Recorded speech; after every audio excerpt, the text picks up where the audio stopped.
I didn't fight for a damn discount. The gruff voice jolted Emily mid-scan as she froze behind the register. The old man standing in front of her wore a tattered cap labeled Vietnam Veteran, and his piercing blue eyes locked onto hers with a mix of defiance and pain. She swallowed hard, her hands fumbling with the receipt. "It's just company policy," she offered, her voice shaking slightly. But the man didn't budge. He didn't smile, didn't nod. Just took his tray silently and walked away, leaving behind an awkward silence and a heaviness that clung to her chest for hours. The next morning, Emily was called into the manager's office. A sealed envelope sat on the desk with her name on it, no return address. On the back, one word, private. She opened it slowly, expecting a complaint, maybe even a warning. Instead, a faded photograph slid into her hand. In it, a young man stood beside a tank, smiling, muddy, proud. On the back was a simple note written in shaky block letters. "You reminded me of who I used to be. I forgot I was ever worth thanking. Thank you for not forgetting." She stared at the picture, heart pounding, eyes stinging with tears she hadn't expected. It was him. That same grumpy man from yesterday. She had done nothing, just applied a discount. And yet somehow it had meant everything. He returned the next day, sat down at a corner table, didn't order, just waited. Emily walked over, confused, and asked if he needed anything. "No," he said quietly. "I came to tell you a story." Hesitantly, she sat across from him, unsure if she'd get in trouble, but certain something important was happening.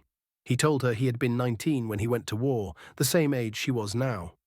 When he came back, there were no cheers, no salutes, just silence, judgment, and doors that closed faster than his own heart. He buried the uniform, buried the identity, told himself the world didn't care. "Until a kid behind a register reminded me I existed," he said. And then he left, without another word. Over the following weeks, he kept coming back. Table 7 became his place. He never ordered anything more than water, but his presence became as routine as the beeping fryer and drive-through buzzers. He shared more stories. About his daughter he hadn't spoken to in 15 years. About a grave he visited every Memorial Day and sat beside from morning till dusk. She asked once who it belonged to, and he looked down for a long time before replying, "My brother." He took the bullet meant for me. I lived like it was a mistake. That day she said nothing, just clocked out and sat beside him, shoulder to shoulder in silence. On her birthday he left a small box at the front counter. Inside, a gleaming silver military dog tag with another name etched into it, his brother's. She gasped. "I can't take this," she whispered when he returned, but he shook his head. "You already did. You gave it meaning again." That was the last time she saw him. Weeks passed, then months. The seat at table 7 remained empty. Until one day an envelope arrived with no stamp, no address, just a handwritten note from his daughter. It read, "My father passed peacefully last week. He left instructions to send this to you. He said you helped him remember who he was. He asked that you speak at his service. Not because you knew him longest, but because you saw him the clearest." Inside was the same photo, now placed in a polished frame. At the funeral, Emily stood at the front, clutching the dog tag, facing rows of strangers in black. She didn't talk about war or medals.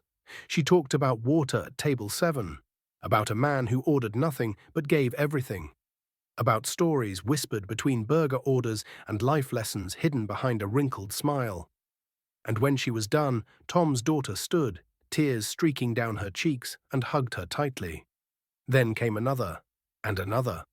One by one, strangers embraced her, thanking her not just for being kind, but for reminding them who he truly was. Sometimes the deepest wounds aren't visible. Sometimes it doesn't take a battlefield to break a soul. It just takes years of being unseen. And sometimes all it takes to heal is a girl behind a cash register who remembers to say, "Thank you." Before we end this story, let us know in the comment, where are you watching from? If this story touched you, subscribe to the channel, hit that like button, and drop a karma in the comments below.